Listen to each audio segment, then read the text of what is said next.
मेरे द्वारा constitutional law पर 15th वीडियो कंप्लीट कर दिए गए हैं। आज मेरे द्वारा 16th वीडियो अपलोड किया जाना है, जिसका कंसेप्ट है हैवियस कार्पस। आपने अगर मेरा पिछला वीडियो देखा होगा तो मैंने उसमें बताया था कि मैंडामस किसे कहते हैं, परमादेश से क्या तात्पर्य है, परमादेश लेख कब जारी किया जाता है, आवेदन कौन कर सकता है और कौन आवेदन नहीं कर सकता है। ठीक वही पॉइंट आज सेम टू सेम इसमें रहेंगे, बस कंसेप्ट चेंज हो जाएगा, विषय चेंज हो जाएगा। यहाँ हैवियस कार्पस चेंज हो गया है, meaning who can apply, when it will not apply, तीनों पॉइंट वही रहेंगे। तो विद्यार्थियों, बात करते हैं हम what is the means about to habeas corpus. जैसा कि शब्द है habeas corpus. Habeas corpus Latin भाषा का एक शब्द है जिसका अर्थ होता है कि बंदी को न्यायालय के समक्ष उपस्थित किया जाए।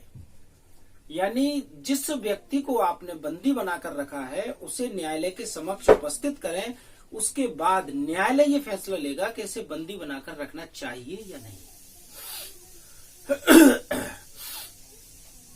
क्लियर?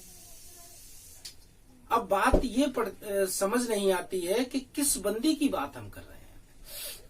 क्या उस बंदी की हम बात कर रहे हैं जो बंदी जेल में है, कारागार में है, या उस बंदी की बात कर रहे हैं जिसे थाने में बंद करके रखा है किसी अपराध के सिलसिले में, या उस बंदी की बात कर रहे हैं हम जिस बंदी को किसी ने बिना किसी कारण के अपने घर में बंद करके रखा है। विद्यार्थियों ध्यान दीजिए, यहाँ हर उस प्रत्येक मामले में चर्चा की जा रही है जिस मामले में किसी व्यक्ति को बिना किसी कारण के जोर जबरदस्ती से या दबाव बनाकर, डरा धमका कर उसे बंदी बनाकर रखा गया हो। फिर ऐसे बंदी को चाहे थाने में रखा गया हो या जेल में, कारागार में, या किसी ने अपने घर में, प्रत्येक उस बंदी की बात चल रही है जिसे बिना किसी कारण के बंद करके रखा गया है। तो न्यायालय का ऐसा आदेश दिया जाता है कि उसे हमारे समक्ष उपस्थित करें। उदाहरण के तौर पर आपको समझा देता हूं जिससे बिल्कुल कंसेप्ट बिल्कुल क्लियर हो जाए कि what is the means about to habeas corpus. मान लीजिए एक व्यक्ति अपने घर में आराम से बैठा हुआ है और पुलिस अधिकारी आता है, बिना किसी सभ्य कारण के, बिना किसी रीजनेबल ग्राउंड के उसे पकड़कर ले जाते हैं और थाने में बंद कर देते हैं। क्या यह ठीक है? जब किसी व्यक्ति ने कोई अपराध नहीं किया, कोई विधि विरुद्ध कार्य नहीं किया, कोई भी ऐसा कृत्य नहीं किया जिसके संबंध में किसी कानून में दंड देने के प्रावधान हो, फिर भी उसे थाने में ले जाकर बंद कर दिया। ऐसे मामले या किसी व्यक्ति को किसी दूसरे व्यक्ति ने बिना किसी कारण के अपने घर में बंद कर लिया, या मान लीजिए किसी व्यक्ति ने कोई अपराध किया और अपराध के सिलसिले में उसका कन्विक्शन हो गया, दोष सिद्धि हो गई, 5 वर्ष की सजा मिल गई। तो 5 वर्ष जिस दिन उसके पूरे हो जाते हैं उस दिन तो उसे कारागार से छोड़ दो। जेल से छोड़ेंगे कि नहीं छोड़ेंगे? 5 साल की सजा दी थी, कंप्लीट हो गई, छोड़ो। लेकिन नहीं, सजा मिली थी 5 साल की और वो पिछले 6 साल से जेल में बंद है। तो 5 साल जिस दिन उसके पूरे हुए वहां तक तो बात सही थी। 5 साल के बाद का जो समय स्टार्ट हुआ वो यहाँ काउंट होगा। अब बिना किसी कारण के आप बंद किए उसे, 5 साल तक तो कारण था, सजा मिली थी, उसके बाद आपको छोड़ना चाहिए। 1 दिन का विलंब नहीं होना चाहिए। 1 दिन के विलंब पर आप रिट पिटीशन लगा सकते हैं। ठीक? तो ऐसे मामलों में, हालांकि अगर हम भारतीय संविधान की बात करें तो according to constitution, according to article 21 आपको जीने का अधिकार दिया है, और उसके अलावा आर्टिकल 19 में आपको स्वतंत्रता दे रखी है। 19 से 22 तक पूरी अगर हम बात करें तो राइट टू फ्रीडम है, स्वतंत्रता का अधिकार। और राइट टू फ्रीडम ये कहती है कि बिना किसी सभ्य कारण के, बिना किसी विधिक प्रावधानों के किसी व्यक्ति को उसकी स्वतंत्रता से वंचित नहीं करेंगे। यानी कि अगर विधिक प्रावधान ऐसा कहते हैं या उसने काम ऐसा किया है कि उसकी स्वतंत्रता से वंचित किया जाए, उसे बांध कर ले जाया जाए, अरेस्ट किया जाए या बंद किया जाए तो करेंगे, अदरवाइज बिना किसी कारण के किसी को हम बंद नहीं करेंगे, उसको बांध कर नहीं ले जाएंगे। लेकिन जब व्यक्ति ने ऐसा काम किया हो तो ऑब्वियसली सजा मिलेगी, पनिश्ड किया जाएगा, अरेस्ट किया जाएगा, थाने ले जाया जाएगा, लेकिन बिना किसी रीजनेबल ग्राउंड के ऐसा नहीं होगा। तो विद्यार्थियों, उम्मीद करता हूं बात आपको समझ आई होगी कि जब किसी व्यक्ति को बिना किसी विधिक कारण के, बिना किसी अपराध के, बिना किसी अवैध कृत्य के उसको उसकी स्वतंत्रता से वंचित किया जाकर कहीं बंद करके रखा जाए तो इसे बोलते हैं बंदी बनाना। और इस स्थिति में बंदी बनाने पर न्यायालय में एक आवेदन दिया जा सकता है बंदी प्रत्यक्षीकरण का, कि न्यायालय उस व्यक्ति को आदेशित करे कि उस बंदी को यहां उपस्थित करे। ठीक। Second, who can apply. इस मामले में एक विकट समस्या ये है, सबसे बड़ी, ये तो बात हो गई कि आवेदन कर सकते हैं, मैंने कहा, और आप लोगों ने सुन लिया कि सर कह रहे हैं कि आवेदन कर सकते हैं।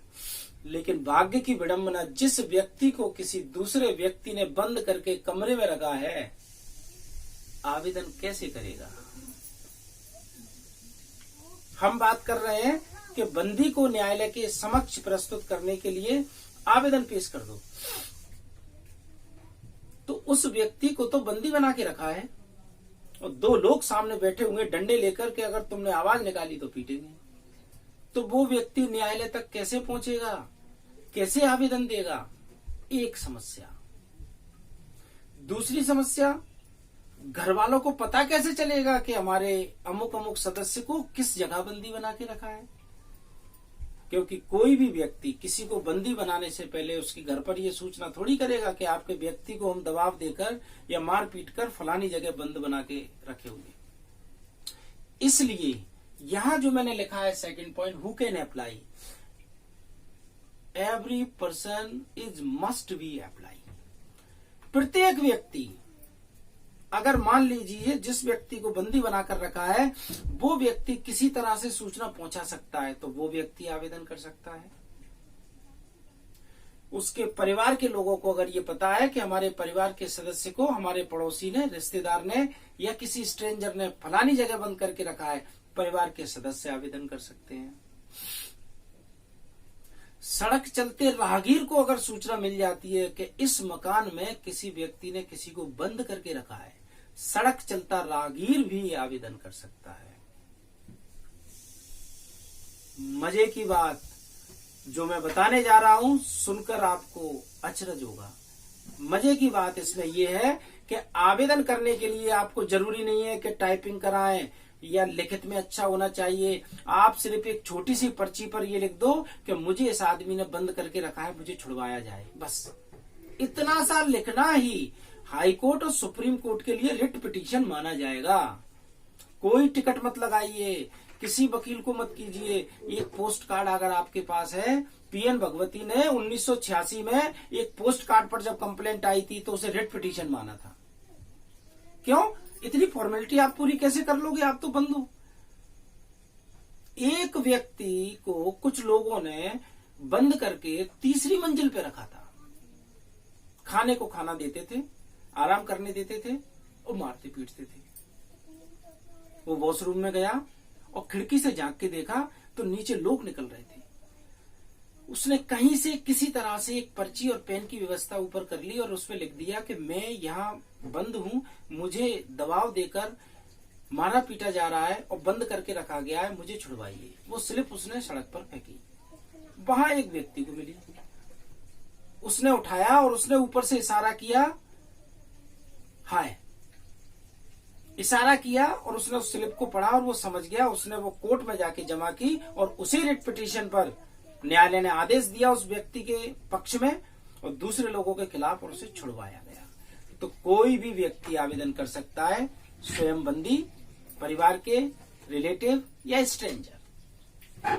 When it will not apply, ऐसी स्थिति में आवेदन कब नहीं कर सकते, ध्यान रहे, ऐसी स्थिति में आवेदन कब नहीं होगा। ऐसी स्थिति में आवेदन तब नहीं किया जा सकता जबकि किसी व्यक्ति को विधि विरुद्ध कार्य किए जाने पर बंदी बनाया गया हो। यानी कि अगर किसी व्यक्ति ने ऐसा कार्य किया है जो किसी कानून के खिलाफ है या कुछ प्रावधान ऐसे दिए हैं कि ऐसा करने पर बंदी बनाया जाए, तब उसको बंदी बनाया जा सकता है, अन्यथा नहीं। अर्थात विद्यार्थियों, किसी लॉफुल यानी कि अगेंस्ट टू लॉ कहीं किसी विधि के विरुद्ध कार्य करने पर अगर बंदी बनाते हैं तो यहाँ अप्लाई नहीं होगा, अन्यथा होगा। विद्यार्थियों, आज का मेरा वीडियो लेक्चर यहीं समाप्त होता है और आगे भी आपके लिए वीडियो लेक्चर अपलोड करता रहूंगा। धन्यवाद।